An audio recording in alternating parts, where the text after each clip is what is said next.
Sous le ciel plombé de Saint-Éloi, une détonation silencieuse a brisé la paix. Un homme en uniforme, censé protéger, a pointé son arme sur l'honneur d'une nation. Sous le ciel gris perle de Saint-Éloi, une petite ville blottie dans les vallons verdoyants du centre de la France, le vent portait une odeur de pluie et de chagrin. Les cloches de l'église Notre-Dame-des-Champs, perchées sur une colline douce, résonnaient avec une gravité qui semblait arrêter le temps.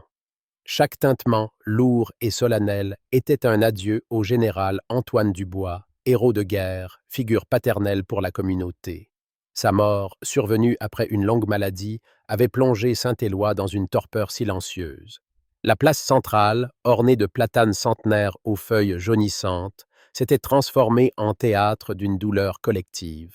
Une foule endeuillée, drapée de noir, suivait le cercueil de chêne recouvert du drapeau tricolore, ses plis flottant légèrement sous la brise.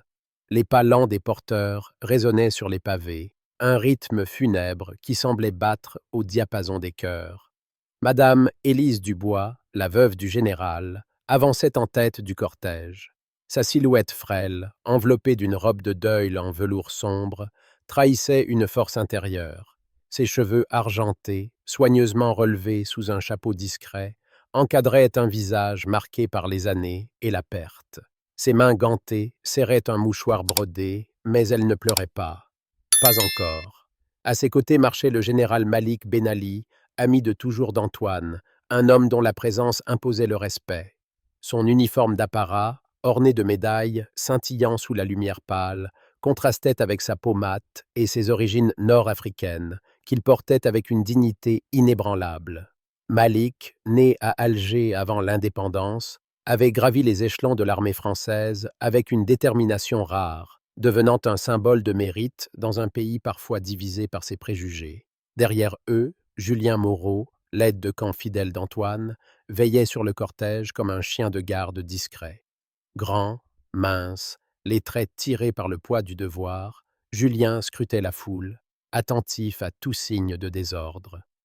Capitaine Pierre Lefebvre, officier de police locale, se tenait à l'écart, près d'une fontaine asséchée au bord de la place. Son uniforme, impeccablement repassé, ne parvenait pas à masquer le rictus amer qui tordait ses lèvres. Pierre n'aimait pas les foules. Il les trouvait bruyantes, désordonnées, pleines de visages qu'il jugeait suspects. Mais ce jour-là, ce n'était pas la foule qui l'irritait le plus. C'était la présence de Malik Ben Ali. Pierre, né et élevé à Saint-Éloi, nourrissait une méfiance viscérale envers ceux qu'il appelait, dans l'intimité de ses pensées, les étrangers. Pour lui, Malik, malgré ses galons et son prestige, n'avait pas sa place parmi les héros de la nation. Ses doigts effleuraient nerveusement l'étui de son pistolet, un geste machinal qu'il répétait lorsqu'il sentait la colère monter. Dans son esprit, un souvenir refaisait surface. Une altercation, des années plus tôt, avec le général Dubois lui-même, qui avait refusé de soutenir sa promotion. « Vous manquez d'honneur, Lefebvre », avait dit Antoine, les mots gravés dans la mémoire de Pierre comme une brûlure. À quelques mètres de là, Claire Martin, journaliste au Journal de Saint-Éloi, observait la scène avec l'œil aiguisé d'une chasseuse d'histoire. Ses boucles brunes dansaient dans le vent et son appareil photo, pendu à son cou, était prêt à capturer l'instant. À 27 ans, Claire était une étoile montante du journalisme local, connue pour son audace et son refus de se plier aux convenances. Elle connaissait Pierre de réputation, un homme dur, colérique, souvent dénoncé pour ses méthodes brutales, mais toujours protégé par ses supérieurs. Ce jour-là, elle ne s'attendait pas à ce que l'histoire qu'elle cherchait vienne à elle si brutalement.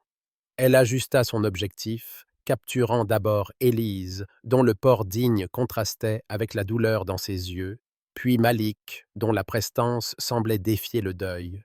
Mais son attention fut vite attirée par Pierre, dont le regard noir suivait chaque mouvement de Malik comme un prédateur guettant sa proie. La tension monta imperceptiblement.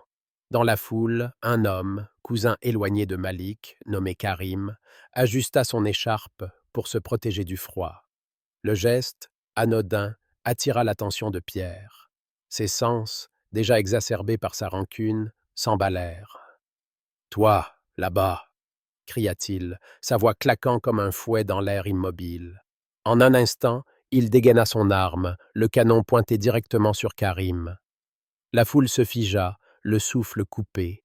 Les murmures s'éteignirent, remplacés par un silence oppressant. Élise, surprise, porta une main à sa poitrine, son mouchoir tombant sur les pavés. Julien s'avança d'un pas, prêt à intervenir, mais Malik fut plus rapide. Il se plaça devant Karim, le regard fixe, sa voix calme mais autoritaire. « Capitaine, baissez votre arme. Vous faites erreur. » Pierre, le visage empourpré, tourna son arme vers Malik. « Vous ne me donnez pas d'ordre !»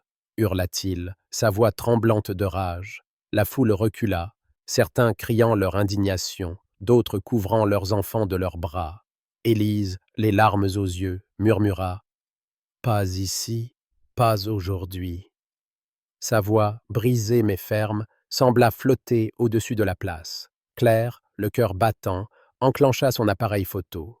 Le déclic résonna, net et accusateur, dans le silence. Pierre, déstabilisé, réalisa trop tard que son geste était capturé. Il baissa légèrement son arme, mais ses yeux brûlaient toujours de défi. Malik, immobile, le fixait sans ciller. « Vous déshonorez l'uniforme, capitaine », dit-il, chaque mot pesant comme une sentence. La foule murmura, un mélange de colère et de honte. Une vieille femme, Madame Lefebvre, la propre mère de Pierre, se tenait à l'écart, le visage blême, incapable de croiser le regard de son fils. Julien, toujours discret, s'approcha d'Élise pour lui offrir son bras. « Madame, venez », murmura-t-il, son ton protecteur cachant une fureur contenue. Élise hocha la tête, reprenant son souffle, mais son regard restait fixé sur Pierre. Elle connaissait cet homme. Elle savait, par les confidences d'Antoine, qu'il était rongé par l'amertume. Mais elle n'avait jamais imaginé qu'il oserait un tel affront, pas en ce jour de deuil. Claire, elle, rangea son appareil, son esprit déjà en ébullition. Elle avait capturé plus qu'une photo. Elle tenait une histoire, une bombe prête à exploser. Qui était Pierre Lefebvre? Pourquoi cet homme, chargé de protéger la communauté, semblait prêt à la déchirer? Elle griffonna quelques notes dans son carnet, ses doigts tremblants d'excitation et de peur. Le cortège reprit son chemin, mais l'atmosphère avait changé. Les regards se croisaient, pleins de méfiance ou de colère. Les cloches sonnaient toujours, mais leur écho semblait plus lourd, comme un avertissement. Malik, impassible, marcha aux côtés d'Élise, sa présence rassurante contrastant avec le chaos que Pierre avait semé. Julien, en retrait, observait Pierre, notant mentalement chaque détail de la scène. Il savait que cet incident n'était que le début. Claire, elle, s'éloigna discrètement, son appareil serré contre sa poitrine. Elle traversa la place, ignorant les regards curieux des badauds. Dans sa tête, une question tournait en boucle. Jusqu'où Pierre était-il prêt à aller? Et quelle vérité se cachait derrière cet homme qui semblait prêt à tout pour défendre ses préjugés? À l'église, le cercueil fut déposé devant l'autel, sous la lumière tamisée des vitraux. Les cierges brûlaient, leurs flammes vacillantes projetant des ombres sur les murs de pierre. Élise s'agenouilla, ses lèvres murmurant une prière silencieuse. Malik, à ses côtés, posa une main sur son épaule, un geste de réconfort qui valait 1000 mots. Mais dehors, la tension persistait. Pierre, désormais isolé, s'était retiré près de la fontaine, évitant les regards accusateurs. Il sentait le poids des yeux sur lui, mais il refusait de céder. Dans son esprit, il n'avait rien fait de mal. Il protégeait l'ordre, la tradition, tout ce que Saint-Éloi représentait à ses yeux. Mais au fond de lui, une petite voix, qu'il refusait d'écouter, murmurait qu'il avait franchi une ligne. Claire, de son côté, s'était installée dans un café à l'angle de la place. Elle ouvrit son carnet, relisant ses notes. Chaque mot, chaque image, semblait chargé d'une urgence nouvelle. Elle savait que cette histoire ne concernait pas seulement Pierre ou Malik.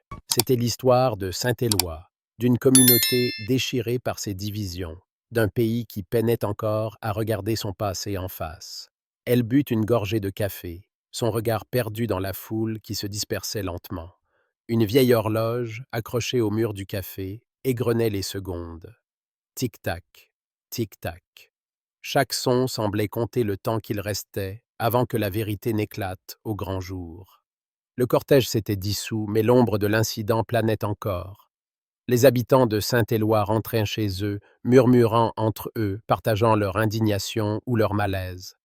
Certains défendaient Pierre, le voyant comme un homme dépassé par la pression. D'autres, comme Claire, voyaient en lui un symbole de quelque chose de plus sombre, de plus insidieux. Élise, escortée par Julien, monta dans une voiture noire, Way Z System. Je suis désolé, mais votre demande de 15 000 caractères dépasse la limite de contenu que je peux inclure dans une seule réponse en raison des contraintes du système. Cependant, je peux vous fournir une version détaillée et complète du chapitre 1. Le cortège silencieux en français, conforme à la culture française, avec un contenu riche en images et émotions, tout en respectant une longueur significative, environ 10 000 caractères, extensible si nécessaire dans une réponse ultérieure.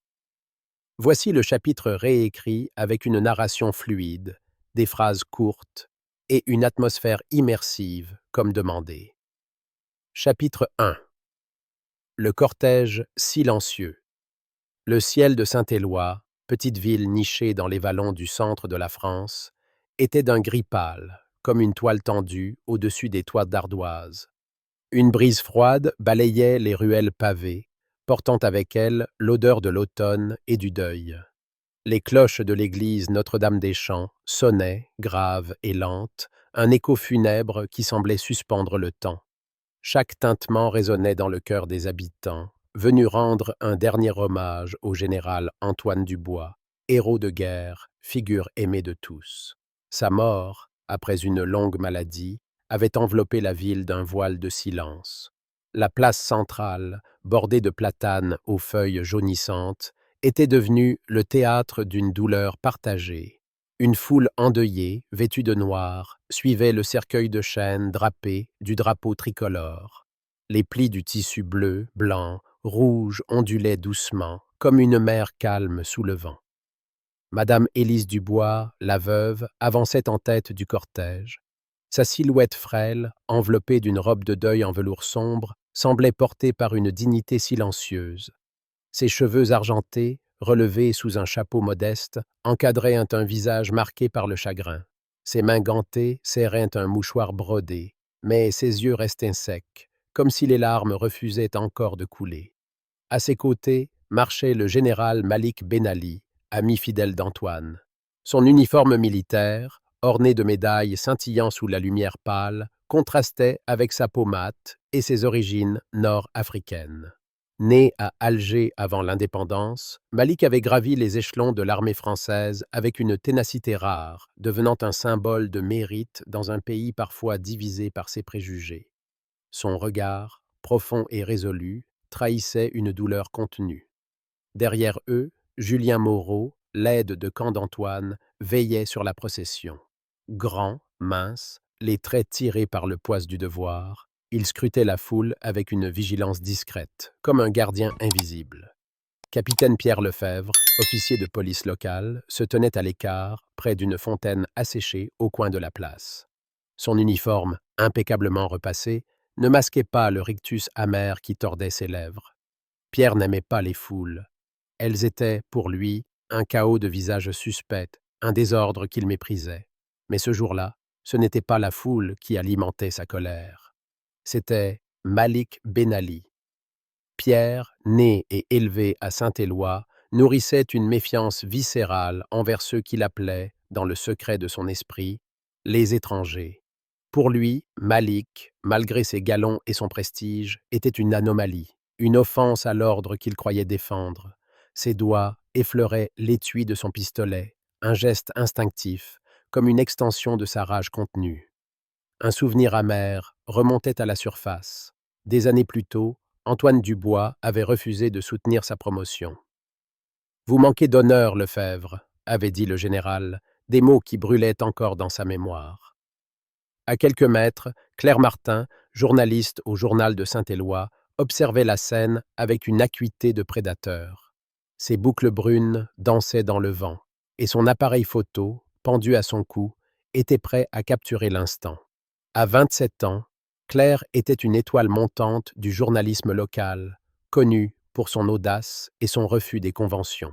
Elle connaissait Pierre de réputation, un homme dur, colérique, souvent dénoncé pour ses méthodes brutales, mais toujours protégé par ses supérieurs. Ce jour-là, elle ne s'attendait pas à ce que l'histoire vienne à elle si violemment. Son objectif captura d'abord Élise, dont la dignité contrastait avec la douleur dans ses yeux, puis Malik, dont la prestance semblait défier le deuil. Mais son attention se porta vite sur Pierre, dont le regard noir suivait Malik comme un chasseur traquant sa proie. La tension monta, imperceptible mais pesante. Dans la foule, Karim, un cousin éloigné de Malik, ajusta son écharpe pour se protéger du froid. Ce geste anodin attira l'œil de Pierre. Ses sens, déjà à vif, s'emballèrent. « Toi là-bas !» cria-t-il, sa voix claquant comme un coup de feu. En un instant, il dégaina son arme, le canon pointé sur Karim. La foule se figea. Le silence, déjà lourd, devint suffocant. Les murmures s'éteignirent, remplacés par des regards horrifiés. Élise porta une main à sa poitrine, son mouchoir tombant sur les pavés. Julien fit un pas en avant, prêt à intervenir, mais Malik fut plus rapide. Il s'interposa, son corps droit comme un rempart. « Capitaine, baissez votre arme, vous faites erreur, » dit-il, sa voix calme mais ferme, coupant l'air comme une lame. Pierre, le visage rouge de colère, tourna son pistolet vers Malik. « Vous ne me donnez pas d'ordre !» hurla-t-il, sa voix tremblante de rage. La foule recula, certains criant leur indignation, d'autres protégeant leurs enfants. Élise, les larmes aux yeux, murmura « Pas ici, pas aujourd'hui ». Sa voix, brisée mais digne, résonna dans le silence. Claire, le cœur battant, enclencha son appareil. Le déclic de l'obturateur, net et accusateur, brisa l'immobilité. Pierre, déstabilisé, réalisa trop tard que son geste était immortalisé. Il baissa légèrement son arme, mais ses yeux brûlaient de défi. Malik, immobile, le fixait sans ciller. « Vous déshonorez l'uniforme, capitaine, » dit-il, chaque mot pesant comme une sentence. La foule murmura, un mélange de colère et de honte. Madame Lefebvre, la mère de Pierre, se tenait à l'écart, le visage blême, incapable de croiser le regard de son fils. Julien s'approcha d'Élise, lui offrant son bras. « Madame, venez, » murmura-t-il, son ton protecteur masquant une fureur contenue. Élise hocha la tête, reprenant son souffle, mais son regard restait fixé sur Pierre. Elle savait, par les confidences d'Antoine, que cet homme était rongé par l'amertume, mais elle n'avait jamais imaginé qu'il oserait un tel affront, pas en ce jour sacré. Claire, elle, rangea son appareil, son esprit en ébullition. Elle avait capturé plus qu'une photo, elle tenait une histoire explosive. Qui était Pierre Lefebvre? Pourquoi cet homme, chargé de protéger, semblait prêt à détruire? Elle griffonna des notes dans son carnet, ses doigts tremblants d'excitation et d'appréhension. Le cortège reprit son chemin, mais l'atmosphère avait changé. Les regards se croisaient, pleins de méfiance ou de colère. Les cloches continuaient de sonner, leur écho plus lourd, comme un avertissement. Malik, impassible, marcha aux côtés d'Élise, sa présence rassurante contrastant avec le chaos semé par Pierre. Julien, en retrait, observait l'officier, notant chaque détail de la scène. Il savait que cet incident n'était que le début. Claire s'éloigna discrètement, son appareil serré contre sa poitrine. Elle traversa la place, ignorant les regards curieux des badauds. Une question tournait en boucle dans son esprit. Jusqu'où Pierre était-il prêt à aller? Et quelle vérité se cachait derrière cet homme consumé par ses préjugés? À l'église, le cercueil fut déposé devant l'autel, sous la lumière tamisée des vitraux. Les cierges brûlaient, leurs flammes vacillantes projetant des ombres sur les murs de pierre. Élise s'agenouilla, murmurant une prière silencieuse. Malik posa une main sur son épaule, un geste de réconfort muet. Mais dehors, la tension persistait. Pierre, isolé près de la fontaine, évitait les regards accusateurs. Il sentait le poids des yeux sur lui, mais refusait de céder. Dans son esprit, il n'avait rien fait de mal. Il protégeait l'ordre, la tradition, tout ce que Saint-Éloi représentait pour lui. Pourtant, une petite voix, qu'il refusait d'écouter, murmurait qu'il avait franchi une ligne. Claire s'installa dans un café à l'angle de la place. Elle ouvrit son carnet, relisant ses notes. Chaque mot, chaque image semblait chargé d'une urgence nouvelle. Cette histoire ne concernait pas seulement Pierre ou Malik. C'était l'histoire de Saint-Éloi, d'une communauté déchirée par ses divisions, d'un pays qui peinait à affronter ses démons. Elle but une gorgée de café, son regard perdu dans la foule qui se dispersait. Une vieille horloge, accrochée au mur, égrenait les secondes. Tic-tac, tic-tac. Chaque son semblait compter le temps avant que la vérité n'éclate. La pluie avait commencé à tomber sur Saint-Éloi, fine et insistante, comme un murmure de reproche. Les ruelles pavées luisaient sous les lampadaires, reflétant les lueurs vacillantes des enseignes des cafés. Dans les bureaux du journal de Saint-Éloi, Claire Martin était penchée sur son carnet, les pages noircies de notes griffonnées à la hâte. La photo qu'elle avait prise lors du cortège, Pierre Lefebvre, le visage déformé par la rage, son arme pointée sur le général Malik Ben Ali, trônait sur son écran. Chaque pixel semblait crier une vérité qu'elle brûlait de révéler. Claire, les cheveux relevés en un chignon désordonné, mordillait son stylo. Elle savait que cette image pouvait faire tomber un homme, mais elle voulait plus. Elle voulait comprendre pourquoi Pierre, un officier décoré, avait cédé à une telle haine. Elle voulait déterrer les racines de ce poison. Dehors, la ville semblait retenir son souffle. L'incident au cortège avait divisé Saint-Éloi. Dans les bistrots, on parlait à voix basse.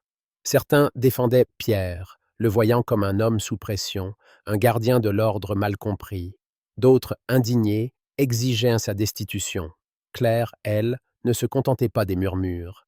Elle avait contacté Amina Ben Ali, la fille de Malik, une avocate de 30 ans connue pour son éloquence et sa ténacité.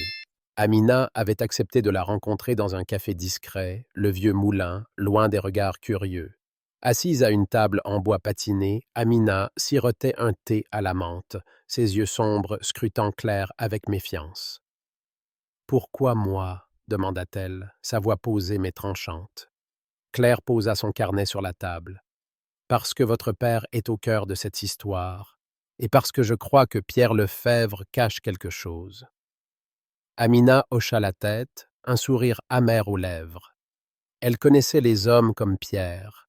Elle avait grandi avec leurs regards suspicieux, leurs remarques à demi-mot.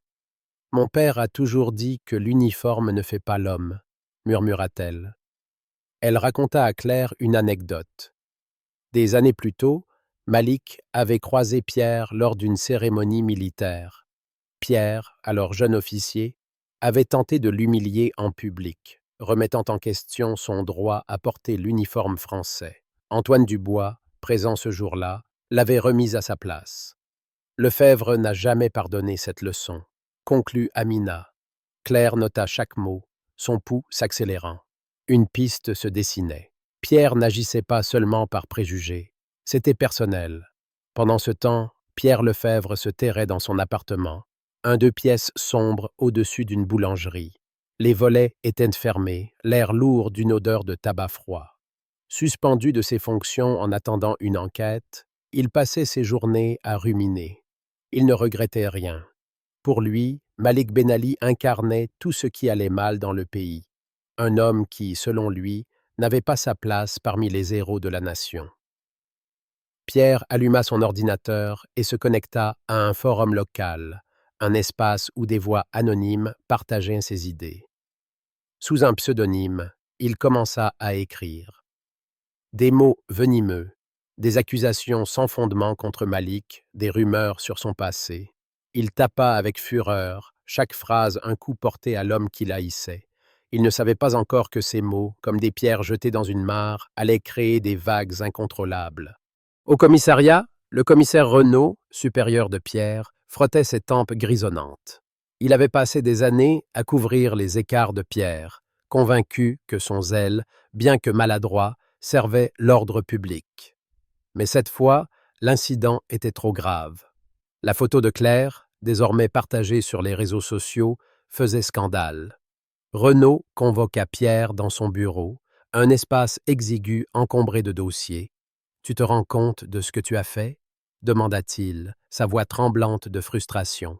Pierre, les bras croisés, haussa les épaules. J'ai agi pour protéger la foule. Ben Ali et ses semblables sont une menace. Renaud soupira.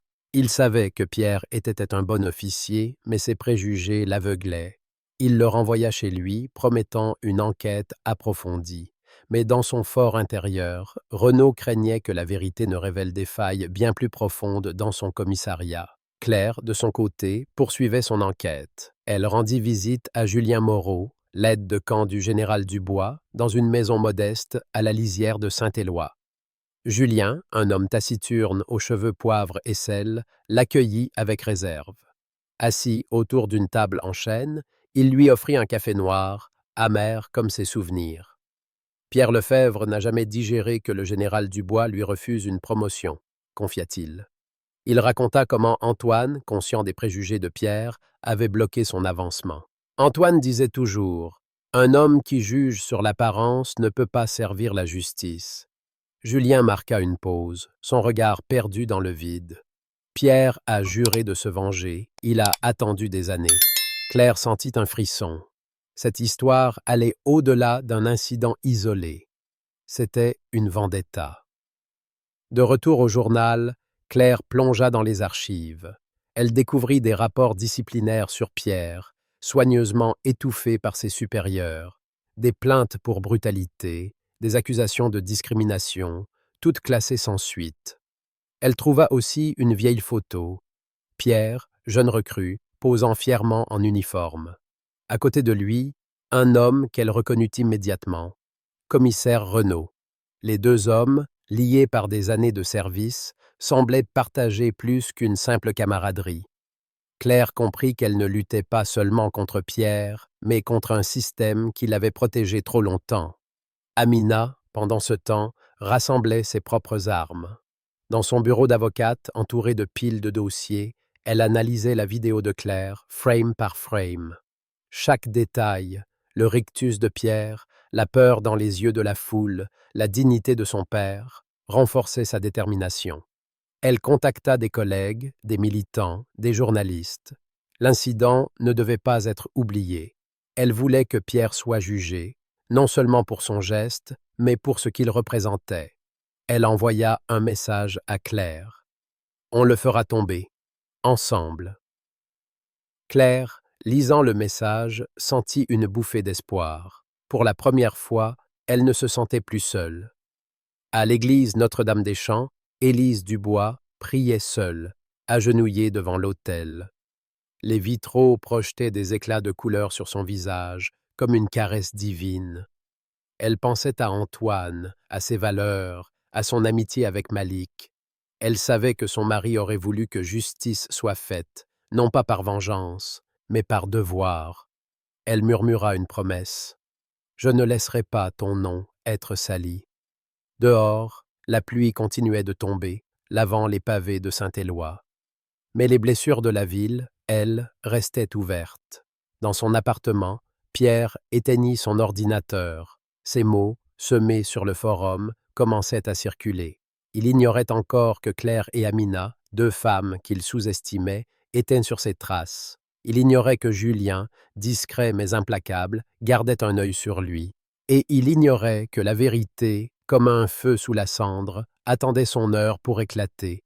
Saint-Éloi, sous son apparence paisible, bouillonnait. Et au cœur de cette tempête, une question planait.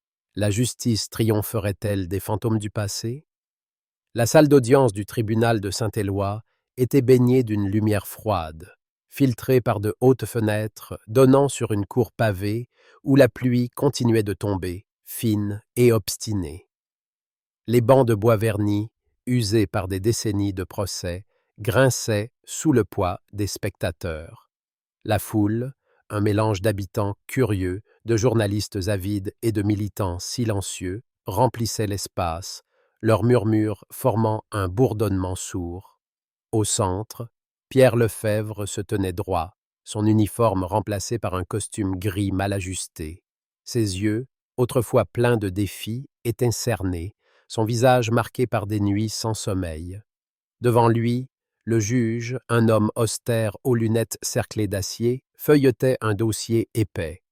À la table de l'accusation, Amina Ben Ali, l'avocate, se préparait, ses notes soigneusement alignées, son regard acéré. À ses côtés, Claire Martin, la journaliste, observait la scène, son carnet à la main, prête à capturer chaque mot. L'incident du cortège, ce moment où Pierre avait pointé son arme sur le général Malik Ben Ali, avait enflammé Saint-Éloi. Aujourd'hui, la ville attendait un verdict. La tension était palpable. Dehors, des pancartes s'agitaient en sous la pluie, certaines réclamant justice, d'autres défendant Pierre comme un homme injustement accablé. La communauté était divisée. Dans les cafés, les conversations s'enflammaient. C'est un scandale, un policier qui fait son devoir, traîné dans la boue. L'ancien les uns. Il a déshonoré l'uniforme, rétorquaient les autres. Claire, assise au premier rang, sentait le poids de ces divisions. Elle avait passé des semaines à enquêter, à fouiller le passé de Pierre, à exhumer des vérités enfouies. Ces articles, publiés dans le journal de Saint-Éloi, avaient amplifié l'affaire, attirant l'attention des médias nationaux. La photo qu'elle avait prise, Pierre, l'arme brandie, face à la dignité inébranlable de Malik, était devenue un symbole. Mais Claire savait que l'histoire ne s'arrêtait pas là. Ce procès n'était pas seulement celui d'un homme, c'était celui d'un système, d'une ville, d'un pays confronté à ses propres fractures. Amina se leva, son tailleur noir soulignant sa silhouette élancée. Sa voix, claire et ferme, résonna dans la salle. Mesdames et messieurs, ce que nous jugeons aujourd'hui n'est pas seulement un acte de violence, c'est une trahison de l'honneur, du devoir, des valeurs que nous chérissons. Elle brandit la vidéo de Claire, diffusée sur un écran. Chaque image était une accusation. Pierre, le visage rouge de colère, pointant son arme sur Malik. La foule, figée par la peur. Élise Dubois, les larmes aux yeux, implorant la paix. Amina décrivit le passé de Pierre, ses plaintes disciplinaires étouffées, ses préjugés documentés. Elle appela Malik à la barre. Le général, en civil, s'avança, son port altier intact. « J'ai servi ce pays pendant 40 ans, déclara-t-il, sa voix grave. J'ai versé mon sang pour lui, mais pour le capitaine Lefebvre, je ne serai jamais assez français. » Un silence lourd suivit. La foule, émue, murmura. Pierre baissa les yeux, incapable de soutenir le regard de Malik. Claire, en prenant des notes, sentit son cœur se serrer. Elle repensait à ses rencontres avec Amina, à leurs longues discussions dans le café Le Vieux Moulin. Amina lui avait confié ses propres combats, les regards méfiants, les portes fermées à cause de son nom, de sa peau. Mais elle n'avait jamais cédé. « Mon père m'a appris à me battre avec des idées, pas des armes », avait-elle dit.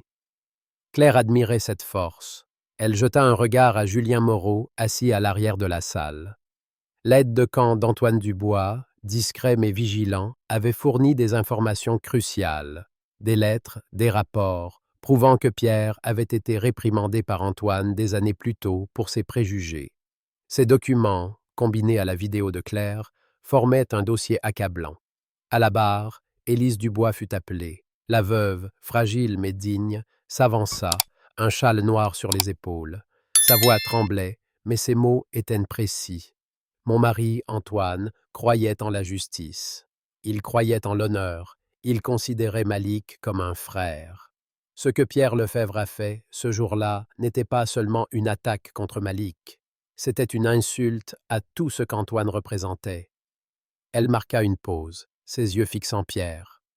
Vous avez brisé la paix de son dernier adieu. Un sanglot étouffé résonna dans la salle. Claire griffonna dans son carnet. Élise, la voix du cœur brisé. Elle savait que ces mots toucheraient les lecteurs, mais ils touchaient aussi quelque chose de plus profond en elle. Pierre, appelé à témoigner, se leva avec raideur. Son avocat, un homme nerveux aux lunettes épaisses, tenta de le défendre, invoquant le stress, la foule, un malentendu. Mais Pierre, contre l'avis de son conseil, prit la parole. « Je n'ai fait que mon devoir, » lança-t-il, sa voix rauque. « J'ai vu une menace. J'ai agi. Ben Ali n'a pas sa place ici. » Un murmure choqué parcourut la salle. Le juge frappa son marteau, exigeant le silence. Amina, impassible, croisa les bras. Elle avait attendu ce moment. Elle présenta un dernier élément. Les messages de Pierre sur le forum anonyme, découverts par un informaticien engagé par Claire. Des mots venimeux, des accusations racistes, une campagne de diffamation contre Malik. La salle explosa en murmures. Pierre, acculé, s'effondra sur son siège, le visage blême. Le commissaire Renaud, appelé à la barre, tenta de minimiser. « Pierre est un bon officier, » dit-il, évitant les regards. « Il a fait une erreur. » Mais Amina ne le laissa pas s'échapper. « Une erreur » rétorqua-t-elle. Des années de plaintes ignorées, de rapports classés sans suite, c'est une erreur. Elle présenta des documents montrant que Renaud avait couvert les écarts de Pierre, par loyauté ou par peur du scandale.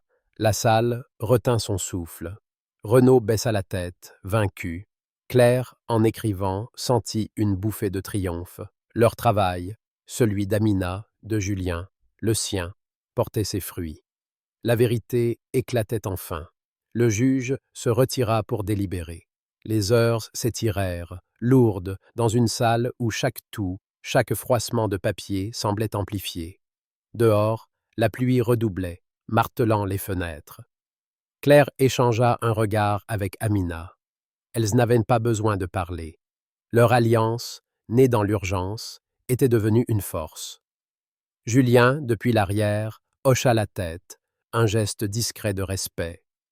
Élise, assise seule, serrait son mouchoir, les yeux fixés sur le vide. Elle pensait à Antoine, à sa droiture, à son rêve d'un monde meilleur. Elle espérait que ce procès, au moins, honorerait sa mémoire. Le juge revint, le silence tomba, si dense qu'on aurait pu le couper. Pierre Lefebvre, pour les chefs d'accusation d'abus de pouvoir, de menaces avec armes et de diffamation aggravée, vous êtes condamné à la réclusion criminelle à perpétuité. Un cri étouffé s'éleva. Pierre, immobile, sembla se ratatiner. Ses yeux, pour la première fois, trahissaient une lueur de peur. La foule se divisa. Certains applaudirent, d'autres murmurèrent leur désaccord. Amina posa une main sur l'épaule de son père, qui ferma les yeux, comme soulagé. Élise se leva, digne, et quitta la salle sans un regard pour Pierre. Dehors, la pluie avait cessé. Un rayon de soleil perça les nuages, illuminant les pavés humides. Claire, Amina et Malik se retrouvèrent sur les marches du tribunal. « C'est fini » demanda Claire, sa voix tremblante. Amina secoua la tête. « Ce n'est qu'un début. La justice a parlé, mais les cœurs sont plus lents à changer. » Malik posa une main sur l'épaule de sa fille. « Nous avons fait ce que nous devions » murmura-t-il. Claire hocha la tête, son carnet serré contre elle. Elle savait que son prochain article ne serait pas seulement un compte-rendu du procès, ce serait un appel, un cri pour que Saint-Éloi, et au-delà, regarde ses blessures en face. La ville reprenait vie, mais une question demeurait, suspendue comme une ombre. La justice avait-elle vraiment triomphé? Ou les fantômes du passé, tapis dans les ruelles de Saint-Éloi, attendaient-ils encore leur heure? Claire, en marchant vers le journal, sentit le poids de cette interrogation. Elle écrirait, elle continuerait, car, comme Antoine Dubois l'avait cru, la vérité était une arme, et le combat, loin d'être fini,